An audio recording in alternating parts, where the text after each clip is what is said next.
ಶ್ರೀ ಗುರು ಬಸವಲಿಂಗಾಯ ನಮಃ. ಓಂ ನಮಃ ಶಿವಾಯ. ಸರ್ವರಿಗೂ ಭಕ್ತಿಯ ಶರಣು ಶರಣಾರ್ಥಿ. ನಾನು ನಿಮ್ಮ ಯೋಗ ಗುರು ವೈದ್ಯ ಶ್ರೀ ಚನ್ನಬಸವಣ್ಣ, ಶ್ರೀಗಂಗಾ ಯೋಗ ನಿಸರ್ಗ ಚಿಕಿತ್ಸಾ ಹಾಗೂ ಆಯುರ್ವೇದ ಸಂಶೋಧನಾ ಕೇಂದ್ರ, ಆರೋಗ್ಯ ಮಹಾಮನೆ, ಬೆಂಗಳೂರು, ಹುಬ್ಬಳ್ಳಿ, ಧಾರವಾಡದ ಹತ್ತಿರ ಮುರುಕಟ್ಟಿ. ತಮ್ಮೆಲ್ಲರಿಗೂ ನಮ್ಮ ಯೂಟ್ಯೂಬ್ ಚಾನಲ್ಗೆ ಭಕ್ತಿಯ ಸ್ವಾಗತ. ಆತ್ಮೀಯರೇ, ಇವತ್ತಿನ ಸಂಚಿಕೆಯಲ್ಲಿ ಈ ಕಿಡ್ನಿ ಸ್ಟೋನ್ ಮತ್ತು ಪಿತ್ತಕೋಶದ ಕಲ್ಲಿಗೆ ಮನೆ ಮದ್ದುಗಳನ್ನು ನೋಡೋಣ. ಕಿಡ್ನಿ ಸ್ಟೋನ್, ಗಾಲ್ ಬ್ಲಾಡರ್ ಸ್ಟೋನ್, ಇಂಥ ಸಮಸ್ಯೆಗಳು ಯಾಕೆ ಬರ್ತಾವಂದ್ರೆ ಸಮಯಕ್ಕೆ ಸರಿಯಾಗಿ ಆಹಾರ ಸೇವನೆ ಮಾಡದೆ, ಫಾಸ್ಟ್ ಫುಡ್ಗಳನ್ನು, ಜಂಕ್ ಫುಡ್ಗಳನ್ನು ತಿನ್ನೋದ್ರಿಂದ, ದುಶ್ಚಟಗಳನ್ನು ಮಾಡೋದ್ರಿಂದ, ಟೀ ಕಾಫಿ ಅಧಿಕವಾಗಿ ಕುಡಿಯೋದ್ರಿಂದ, ಇದರಿಂದ ಏನಾಗುತ್ತೆ, ಜೀರ್ಣಾಂಗ ವ್ಯವಸ್ಥೆ ಹಾಳಾಗುತ್ತೆ. ಆ ಜೀರ್ಣಾಂಗ ವ್ಯವಸ್ಥೆ ಹಾಳಾಗಿ ಅದರಿಂದ ಅಸಿಡಿಟಿ, ಗ್ಯಾಸ್ಟ್ರಿಕ್ ಜಾಸ್ತಿಯಾಗಿ ಆ ಒಂದು ಟಾಕ್ಸಿನ್ ಏನಾಗ್ತದೆ, ನಮ್ಮ ರಕ್ತಕ್ಕೆ ಸೇರಿಕೊಳ್ತದೆ. ಆ ಒಂದು ರಕ್ತಕ್ಕೆ ಸೇರಿಕೊಂಡಿರ್ತಕ್ಕಂಥ ಟಾಕ್ಸಿನ್ ಎಲ್ಲಾದ್ರೂ ಒಂದು ಕಡೆಗೆ ಸಂಗ್ರಹಣೆ ಆಗಿ ಒಂದು ಗಂಟು ಥರ ಆಗುತ್ತೆ. ಅದನ್ನೇ ಏನು ಹೇಳ್ತಾರೆ ಅಂತಂದ್ರೆ ಪಿತ್ತಕೋಶದ ಕಲ್ಲು, ಕಿಡ್ನಿ ಕಲ್ಲು ಅಂತ ಹೇಳ್ತಾರೆ. ಹಾಗಿದ್ರೆ ಇದಕ್ಕೆ ಪರಿಹಾರ ಏನು? ನಮ್ಮ ಆಹಾರ ಪದ್ಧತಿಯನ್ನು ಸರಿಪಡಿಸ್ಕೊಳ್ಬೇಕು. ಸೊಪ್ಪು, ತರಕಾರಿ, ಹಣ್ಣುಗಳನ್ನು ತಿನ್ನಬೇಕು. ಫಾಸ್ಟ್ ಫುಡ್, ಜಂಕ್ ಫುಡ್ ತಿನ್ನಬಾರ್ದು. ಟೀ ಕಾಫಿ ಬಿಡಬೇಕು. ಮಾಂಸಾಹಾರ ಬಿಡಬೇಕು. ಬೀಡಿ, ಸಿಗರೇಟು, ಗುಟ್ಕಾ, ತಂಬಾಕು ಇಂಥ ದುಶ್ಚಟಗಳನ್ನು ಬಿಡಬೇಕು. ಸಮಯಕ್ಕೆ ಸರಿ ಆಹಾರ ತಿನ್ನಬೇಕು. ರಾತ್ರಿ ಬೇಗ ಮಲಗಿ ಬೆಳಗ್ಗೆ ಬೇಗ ರೂಢಿ ಇಟ್ಕೊಳ್ಬೇಕು. ಸರಿಯಾದ ಪ್ರಮಾಣದಲ್ಲಿ ನೀರು ಕುಡಿಬೇಕು. ಇದಿಷ್ಟು ಸರಿಪಡಿಸ್ಕೊಳ್ಬೇಕು. ಸರಿಪಡಿಸ್ಕೊಂಡ್ಮೇಲೆ ಈಗ ಸಮಸ್ಯೆ ಆಗಿದೆಲ್ಲ, ಇದನ್ನು ಬಗೆಹರಿಸ್ಕೊಳ್ಳೋದು ಹೇಗೆ ಅನ್ನೋ ವಿಚಾರ ತಿಳ್ಕೊಳ್ಳೋದಾದ್ರೆ, ಮುಖ್ಯವಾಗಿ pH ವ್ಯಾಲ್ಯೂ ಇಂಬ್ಯಾಲೆನ್ಸ್ ಆಗಿರುತ್ತೆ. ನಾವು ಇಷ್ಟೆಲ್ಲ ತಪ್ಪು ಮಾಡಿದಾಗ ಅಸಿಡಿಟಿ, ಹೈಪರ್ ಅಸಿಡಿಟಿ, ಗ್ಯಾಸ್ಟ್ರಿಕ್ ಇಂದ pH ವ್ಯಾಲ್ಯೂ ಇಂಬ್ಯಾಲೆನ್ಸ್ ಆಗಿರುತ್ತೆ. ಅದನ್ನ ಬ್ಯಾಲೆನ್ಸ್ ಮಾಡ್ಕೋಬೇಕು. ಅದಕ್ಕಾಗಿ ನಾವೇನ್ ಮಾಡ್ಬೇಕು, ಸ್ವಲ್ಪ ಸಪ್ಪೆ ಆಹಾರಗಳನ್ನು ಸೇವನೆ ಮಾಡಬೇಕು. ಜೊತೆಗೆ ಆ pH ವ್ಯಾಲ್ಯೂವನ್ನ ಬ್ಯಾಲೆನ್ಸ್ ಮಾಡತಕ್ಕಂತ ಕೆಲವೊಂದಿಷ್ಟು ಮನೆ ಮದ್ದುಗಳನ್ನ ಹೇಳ್ತೇನೆ. ಅದೇನು ಅಂತ ಹೇಳಿದ್ರೆ, ಕಿಡ್ನಿ ಸ್ಟೋನ್ಗೆ ಬಹಳ ಮುಖ್ಯವಾಗಿ ಹುರುಳಿಕಾಳು pH ವ್ಯಾಲ್ಯೂವನ್ನು ಬ್ಯಾಲೆನ್ಸ್ ಮಾಡೋದ್ರ ಜೊತೆಗೆ ಕಿಡ್ನಿ ಸ್ಟೋನ್ ಅನ್ನು ವೇಗವಾಗಿ ಕರಗಿಸ್ತಕ್ಕಂಥ ಅತ್ಯದ್ಭುತವಾಗಿರ್ತಕ್ಕಂಥ ಸಂಜೀವಿನಿ ಅಂತ ಹೇಳ್ಬೋದು. ಒಂದ್ ತಿಂಗಳಲ್ಲೇ ನಿಮಗೆ ರಿಸಲ್ಟ್ 10-15-20 mm ವರೆಗೂ ಕಿಡ್ನಿ ಸ್ಟೋನ್ ಆಗಿದ್ದನ್ನ ಇದು ಕರಗಿಸಿದೆ. ಅದ್ಭುತವಾಗಿ ಪರಿಹಾರ ಇದೆ. ಹುರುಳಿಕಾಳು, ಒಂದು ಮುಷ್ಟಿ ಹುರುಳಿಕಾಳನ್ನ 4 ಗ್ಲಾಸ್ ನೀರಿನಲ್ಲಿ ಹಾಕಿ ಕುದಿಸಿ, ಅದು ಕುದ್ದು 1 ಗ್ಲಾಸ್ ಇಳಿಬೇಕು. ಆಮೇಲೆ ಸೋಸಿ ಆ ಒಂದು ಹುರುಳಿ ಕಟ್ ಅಂತ ಹೇಳ್ತಾರೆ, ಅದನ್ನ ಬೆಳಗ್ಗೆ ಖಾಲಿ ಹೊಟ್ಟೆಯಲ್ಲಿ ಕುಡಿಬೇಕು. ಮತ್ತೆ ಕಾಳು ಹಂಗೆ ಇರ್ತಾವಲ್ಲ, ಸಾಯಂಕಾಲ ಮತ್ತೊಮ್ಮೆ ಅವನ್ನ ಕುದಿಸ್ಬೇಕು. ಅದನ್ನ ಕುದಿಸಿ ಮತ್ತೆ ಆ ಕಟ್ಟನ್ನು ಕುಡಿಬೇಕು. ಹೀಗೆ 2 ಸಾರಿ ಆ ಕಟ್ಟನ್ನು ಕುಡಿಯೋದು. ಅದರ ಜೊತೆಗೆ ಅದನ್ನು ಕುಡಿದ್ಮೇಲೆ ಬೆಳಗ್ಗೆ ಮತ್ತು ಸಾಯಂಕಾಲ ಒಂದು 4 ಕಾಡು ಬಸಳೆ ಎಲೆಯನ್ನ ತಿನ್ನುವುದು. ಇಂಗ್ಲಾರ್ಕಾಯಿ ಅಂತ ಬರ್ತದೆ. ಆ ಇಂಗ್ಲಾರ್ಕಾಯಿಯನ್ನ ಸಣ್ಣ ಸಣ್ಣ ಕಡಲೆಕಾಳು ಗಾತ್ರದಷ್ಟು ಉಂಡೆಯನ್ನು ಮಾಡಿ ಅದೊಂದು 3-4 ಉಂಡೆಯನ್ನ ನುಂಗೋದು. ಆ ಉಂಡೆ ನುಂಗಿ ಎಲೆ ತಿಂದು ಆ ಒಂದು ಕಟ್ಟನ್ನು ಕುಡಿಬೋದು. ಅಥವಾ ಅದನ್ನ ಕಟ್ ಕುಡಿದ್ಮೇಲೆ ಈ ಉಂಡೆಯನ್ನ ನುಂಗ್ಬೋದು ನಾರ್ಮಲ್ ನೀರಿನಲ್ಲಿ, ಮತ್ತೆ ಎಲೆಯನ್ನ ತಿನ್ನೋದು.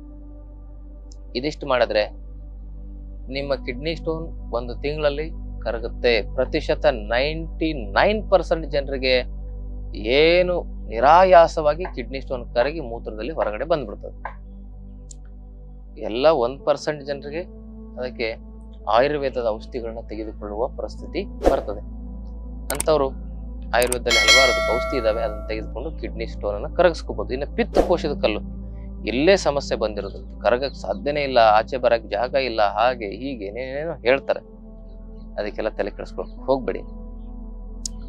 95% ಜನರಿಗೆ ನಾವೆಷ್ಟೆಲ್ಲ ಡಾಟಾ ಯಾಕೆ ಹೇಳ್ತದೆ, ನಾವು ಅನುಭವ, ನಮ್ಮ ಆಶ್ರಮದಲ್ಲಿ ತುಂಬಾ ಜಾಸ್ತಿ ಸಮಸ್ಯೆ ಇರೋರು ಅಂದ್ರೆ ಈ ಗಾಲ್ ಬ್ಲಾಡರ್ ಸ್ಟೋನು, ಕಿಡ್ನಿ ಸಮಸ್ಯೆ, ಕಣ್ಣಿನ ಸಮಸ್ಯೆ ಇರೋರು ಹೆಚ್ಚಿಗೆ ಬರೋದು. ಆ ಗಾಲ್ ಬ್ಲಾಡರ್ ಸ್ಟೋನ್ಗೆ ಒಂದು ವಿಶೇಷವಾಗಿರ್ತಕ್ಕಂಥ ಪಥ್ಯ, 5 ದಿನ ಕೇವಲ ಆಪಲ್ ತಿನ್ಬೇಕು, ಸೇಬು, ಅದನ್ನ ಬಿಟ್ರೆ ಏನು ತಿನ್ನಂಗಿಲ್ಲ. ನೀರು ಆಪಲ್ 5 ದಿನ ತಿನ್ನೋದು. 5ನೇ ದಿನ ಸಂಜೆ 6 ಗಂಟೆಗೆ 1 ಗ್ಲಾಸ್ ಬಿಸಿ ನೀರಿನಲ್ಲಿ ಅರ್ಧ ಚಮಚ ಎಪ್ಸಮ್ ಸಾಲ್ಟ್ ಅನ್ನು ಹಾಕಿ ಕುಡಿಯೋದು. ಮತ್ತೆ 7 ಗಂಟೆಗೆ ಮತ್ತೊಂದು ಗ್ಲಾಸ್ ಬಿಸಿನೀರು, ಅರ್ಧ ಚಮಚ ಎಪ್ಸಮ್ ಸಾಲ್ಟ್ ಹಾಕಿ ಕುಡಿಯೋದು. 9 ಗಂಟೆಗೆ ಏನ್ ಮಾಡ್ಬೇಕಂದ್ರೆ ಒಂದು ಅರ್ಧ ಗ್ಲಾಸ್ ನೀರಿನಲ್ಲಿ 8 ಚಮಚ ನಿಂಬೆ ಹಣ್ಣಿನ ರಸ ಹಾಕ್ಬೇಕು. ಮತ್ತೆ ಇನ್ನು ಅರ್ಧ ಗ್ಲಾಸ್ ಅದರಲ್ಲಿ ಆಲಿವ್ ಆಯಿಲ್ ಮಿಕ್ಸ್ ಮಾಡ್ಕೊಳ್ಬೇಕು. ಅದ್ರ ಟೋಟಲ್ 1 ಗ್ಲಾಸ್ ಆಯ್ತು. ಅರ್ಧ ಗ್ಲಾಸ್ ನೀರಲ್ಲಿ 8 ಚಮಚ ನಿಂಬೆ ಹಣ್ಣಿನ ರಸ ಹಾಕಿರ್ತೇವೆ. ಮತ್ತೆ ಇನ್ನರ್ಧ ಖಾಲಿ ಉಳಿದಿರುತ್ತೆ. ಅದರಲ್ಲೇ ಅದೇ ಗ್ಲಾಸಲ್ಲಿ ಆಲಿವ್ ಆಯಿಲ್ ಮಿಕ್ಸ್ ಮಾಡಿಕೊಂಡು 1 ಗ್ಲಾಸ್ ಆಯ್ತು ಕುಡಿಯೋದು 9 ಗಂಟೆಗೆ. ಪುನಃ 9:30ಗೆ 1 ಗ್ಲಾಸ್ ನೀರು ಕುಡಿಯೋದು, 10 ಗಂಟೆಗೆ 1 ಗ್ಲಾಸ್ ನಾರ್ಮಲ್ ನೀರು ಕುಡಿಯೋದು. 11 ಗಂಟೆವರೆಗೂ ನಿಮಗೆ ಮೂತ್ರ ಜಾಸ್ತಿ ಹೋಗುತ್ತೆ, ಯಾಕಂದ್ರೆ ನೀರಿನ ಪ್ರಮಾಣ ಇವೆಲ್ಲ ಕುಡಿದಿರ್ತಿರಲ್ಲ, ಆ ಮೂತ್ರ ಹೋಗುತ್ತೆ. 11 ಗಂಟೆಗೆ ಮಲ್ಕೊಳ್ಳಿ ಆರಾಮಾಗಿ. ಬೆಳಗ್ಗೆ ಎದ್ದಾಗ ನೀವು ಮೋಷನ್ ಮಾಡಿದಾಗ ಮೋಷನ್ ಅಲ್ಲಿ ಗ್ರೀನ್ ಕಲರ್ ಉಂಡೆ ತರ ಬೀಳುತ್ತೆ. ಆ ಉಂಡೆ ತರ ಬಿದ್ದಿದ್ದೇ ಪಿತ್ತಕೋಶದೊಳಗಡೆ ಇರ್ತಕ್ಕಂಥ ಕಲ್ಲು. ಅದು ಬಿದ್ದರೆ ಪಿತ್ತಕೋಶದ ಕಲ್ಲು ಆಚೆ ಬಂತು ಅಂತ ಅರ್ಥ. ಒಬ್ರಿಗೆ ಈ ಡೈಟ್ ಹೇಳಿದ್ದೆ ನಾನು, ಅವ್ರಿಗೆ 15-20 mm ಕಲ್ಲುಗಳು ಪಿತ್ತಕೋಶದ ತುಂಬಾ ತುಂಬ್ಕೊಂಡ್ಬಿಟ್ಟಿದ್ವು. ಅವ್ರು ಇದನ್ನ 15 ದಿವಸಕ್ಕೊಂದ್ಸರಿ ಒಂದು ಸರಿ ಮಾಡಿದಾಗ 8-10 ಕಲ್ಲು ಬಂದಿದ್ದಾವೆ. ಒಂದು 4-5 ಸರಿ ಇದನ್ನೇ ರಿಪೀಟ್ ಮಾಡಿದ್ದಾರೆ, 15 ದಿವಸಕ್ಕೊಂದ್ಸಲಿ ಇದೇ ರೀತಿ. ಅವಾಗ ಪಿತ್ತಕೋಶ ಕಂಪ್ಲೀಟ್ ಕ್ಲಿಯರ್ ಆಗಿದೆ. 2 ತಿಂಗಳಾದ್ಮೇಲೆ ಅವ್ರು ಸ್ಕ್ಯಾನಿಂಗ್ ರಿಪೋರ್ಟ್ ತಗೊಂಡ್ಬಂದು ನಾನು ತೋರಿಸಿದ್ರು. ಅದ್ಭುತವಾಗಿ ಪರಿಣಾಮಕಾರಿಯಾಗಿ ಈ ನಾವು ಮೊದಲು ಇದೇ ತರ ಒಂದು ಎಪಿಸೋಡ್ ಮಾಡಿದ್ದು ಅದನ್ನ ನೋಡ್ಕೊಂಡೇ ಅವ್ರು ಮಾಡಿದ್ರು. ಹಾಗೆ ಇದರ ಪ್ರಯೋಜನವನ್ನು ನೀವು ಪಡ್ಕೊಳ್ಬಹುದು. ತುಂಬಾ ಸುಲಭ, ನೀವು ಮನೆಯಲ್ಲೇ ಮಾಡ್ಕೊಳ್ಬಹುದು, ಖರ್ಚಿಲ್ಲದೆ ಮಾಡ್ಕೊಳ್ಬಹುದು, ಸೈಡ್ ಎಫೆಕ್ಟ್ ಇಲ್ಲದೆ ಇರತಕ್ಕಂಥದ್ದು, ಹಗುರವಾಗಿರ್ತಕ್ಕಂಥ ಯಾವುದು. ಇದಿಷ್ಟೆಲ್ಲ ಅಂಶಗಳಿದಾವೆ ಅಂತ ಹೇಳಿದ್ರೆ ಯಾಕೆ ಮಾಡ್ಕೊಳ್ಬಾರ್ದು? ಹೀಗೆ ಮಾಡ್ಕೊಳ್ಳಿ. ಜೊತೆಗೆ ಹುರುಳಿ ಕಟ್ಟನ್ನು ಕೂಡ ಕುಡಿಬೇಕು 1 ವಾರ ಆದ್ಮೇಲೆ. ಆಮೇಲೆ ಪ್ರತಿನಿತ್ಯ ಹುರುಳಿ ಕಟ್ಟು ಕುಡೀರಿ.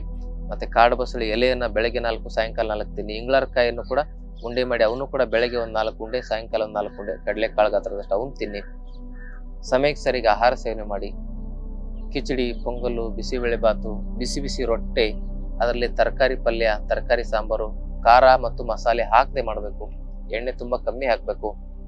ಕಿಚಡಿ ತಿನ್ಬೋದು. ಮುದ್ದೆ ತಿನ್ನೋ ಅಭ್ಯಾಸ ಮುದ್ದೆ, ಅದ್ರ ಜೊತೆಗೆ ಸೊಪ್ಪು ಸಾರು, ತರಕಾರಿ ಸಾರು ತಿನ್ಬೋದು. ಆದ್ರೆ ಖಾರ, ಮಸಾಲೆ, ಎಣ್ಣೆ ತುಂಬಾ ಕಮ್ಮಿ ಮಾಡಬೇಕು. ಇದಿಷ್ಟು ಮಾಡ್ತಾ ಪತ್ತೆ ಮಾಡಿ ಸರಿಯಾಗಿ ಆಹಾರವನ್ನ ಕ್ರಮಬದ್ಧವಾಗಿ ಸೇವನೆ ಮಾಡಿ. ಹೊಟ್ಟೆ ತುಂಬಾ ಆಹಾರ ತಿನ್ನಬಾರ್ದು. ಯಾವಾಗ್ಲೂ ಅರ್ಧ ಹೊಟ್ಟೆ ಆಹಾರ ತಿನ್ಬೇಕು.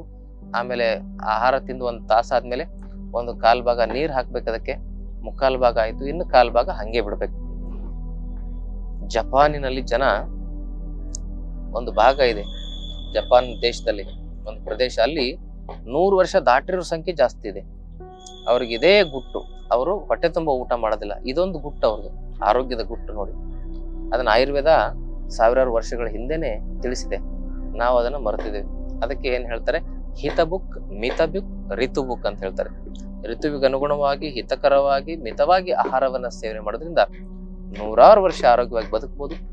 ಪಿತ್ತಕೋಶದ ಕಲ್ಲಾಗ್ಲಿ, ಕಿಡ್ನಿ ಸ್ಟೋನ್ ಆಗ್ಲಿ, ಇವೆಲ್ಲ ಬರೋದು ಯಾಕಂದ್ರೆ ಅತಿಯಾಗಿ ತಿಂದು ಅಜೀರ್ಣ ಆಗಿ ಪಿತ್ತ ಆಗಿ ಆ ಪಿತ್ತನೆ ಗಂಟು ಗಟ್ಟಿ ಆ ಪಿತ್ತಕೋಶದಲ್ಲಿ ಕಿಡ್ನಿಯಲ್ಲಿ ಕಲ್ಲಾಗೋದು. ಪಿತ್ತದ ಉಂಡೆ ಅಂತ ಹೇಳ್ಬೋದು ಅದಕ್ಕೆ. ನೀವು ಕಿಡ್ನಿ ಸ್ಟೋನ್ ಬಂದಾಗ ನೋಡಿ, ಅದನ್ನ ಹಿಂಗೆ ಈಚಿಗೆ ನೋಡಿ ಮರಳುತ್ತಾ ಇರುತ್ತೆ, ಪಿತ್ತದ ಅಂಶ ಅದು. ಅದಕ್ಕೆ ಈ ಮನೆ ಮದ್ದನ್ನು ಮಾಡ್ಕೊಂಡು ನೀವು ಸರಿಪಡಿಸ್ಕೊಳ್ಬಹುದು. ಅಜೀರ್ಣ ಮತ್ತು ಮಲಬದ್ಧತೆ ಸಮಸ್ಯೆಗೆ ನೀವು ಪರಿಹಾರ ಕಂಡುಕೊಳ್ಳದಿದ್ರೆ ಈ ಸಮಸ್ಯೆ ಪರಿಹಾರ ಆಗೋದಿಲ್ಲ. ಈ ಒಂದು ಮನೆ ಮದ್ದುಗಳನ್ನ ಮಿನಿಮಮ್ 1 ತಿಂಗಳು, ಮ್ಯಾಕ್ಸಿಮಮ್ 2 ತಿಂಗಳವರೆಗೂ ಮಾಡಬಹುದು. ಇದಿಷ್ಟೆಲ್ಲ ಮಾಡಿದ್ರೂ ಕೂಡ ಕರೆಕ್ಟ್ ಇಲ್ಲ ಅಂದ್ರೆ ಅದಕ್ಕಾಗಿ ನಮ್ಮಲ್ಲಿ ಹಲವಾರು ಔಷಧಿಗಳಿದಾವೆ. ಕಿಡ್ನಿ ಸ್ಟೋನ್ಗೆ, ಪಿತ್ತಕೋಶದ ಕಲ್ಲಿಗೆ, ಅದನ್ನ ತಾವು ಬಳಸ್ಬೋದು. ಒಟ್ಟಿನಲ್ಲಿ ಪಿತ್ತಕೋಶದ ಕಲ್ಲಾಗಿರೋರಿಗೆ ಪ್ರತಿಶತ 100ಕ್ಕೆ 95ರಷ್ಟು ಜನರನ್ನ ಆಪರೇಷನ್ ಇಲ್ಲದೆ ಸರಿ ಮಾಡ್ಬೋದು. ಕಿಡ್ನಿ ಸ್ಟೋನ್ ಇರ್ತಕ್ಕಂಥವ್ರಿಗೆ ಆಲ್ಮೋಸ್ಟ್ 99% ಜನರನ್ನ ನಾವು ಆಪರೇಷನ್ ಇಲ್ಲದೆ ಬಚಾವ್ ಮಾಡಬಹುದು, ಪಾರ್ ಮಾಡಬಹುದು, ಆಪರೇಷನ್ ಇಲ್ಲದೆ ಸರಿ ಮಾಡಬಹುದು ಅಂತಕ್ಕಂಥ ಮಾತನ್ನು ಹೇಳ್ತಾ ಇವತ್ತಿನ ಸಂಚಿಕೆಯನ್ನು ಮುಗಿಸ್ತೀನಿ. ತಮ್ಮೆಲ್ಲರಿಗೂ ಶರಣ. ಲೇಟೆಸ್ಟ್ ಹಾಗೂ ಇಂಟ್ರೆಸ್ಟಿಂಗ್ ಸುದ್ದಿಗಳಿಗಾಗಿ ಬಾಸ್ ಟಿವಿ ಕನ್ನಡ ಚಾನೆಲ್ನ ಸಬ್ಸ್ಕ್ರೈಬ್ ಮಾಡಿ. ಹಾಗೆಯೇ ಬೆಲ್ ಐಕಾನ್ ಪ್ರೆಸ್ ಮಾಡಿ. ಇದರ ಜೊತೆಗೆ ಫೇಸ್ಬುಕ್, ಇನ್ಸ್ಟಾಗ್ರಾಮ್, ಎಕ್ಸ್ ನಲ್ಲೂ ಮಿಸ್ ಮಾಡದೆ ಫಾಲೋ ಮಾಡಿ.